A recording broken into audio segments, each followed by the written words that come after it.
My name is Sarah, and a few weeks ago I moved into a new house in a quiet neighborhood to start over. After a tough year, I believed that this fresh start would bring me the peace I desperately needed.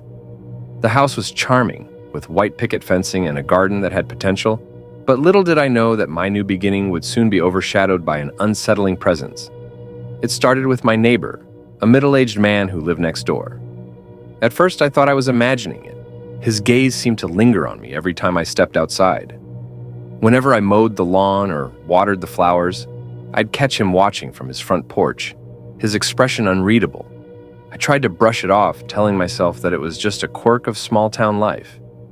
However, my unease grew when I began to find odd little gifts left on my doorstep flowers from his garden, homemade cookies, even a hand-painted rock with a smiling sun. At first, I thought he was just being friendly, maybe welcoming me to the neighborhood in a rather eccentric way. But as the gifts continued, it felt less like kindness and more like an intrusion. Things escalated one evening when he knocked on my door unexpectedly.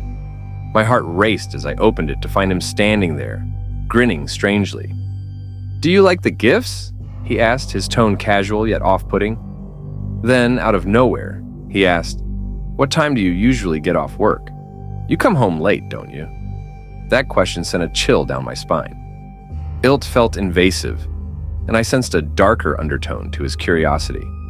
"I've been busy," I replied, trying to sound nonchalant as I quickly closed the door, locking it behind me.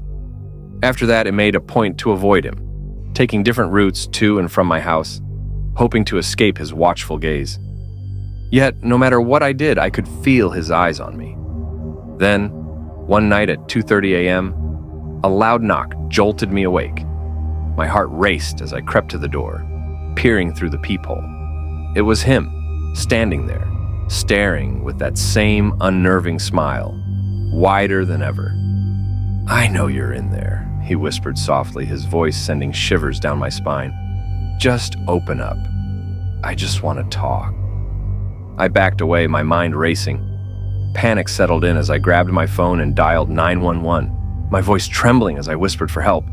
Outside, he kept knocking, whispering my name and scratching lightly at the door, a desperate rhythm that made my skin crawl. When the police finally arrived, they found him standing there, a knife glinting in his pocket. They apprehended him, and I felt a wave of relief wash over me, but it was short-lived. Now, I'm always looking over my shoulder, the feeling of being watched clinging to me like a shadow. He's gone, but I can't shake the belief that someday I'll hear that knock again.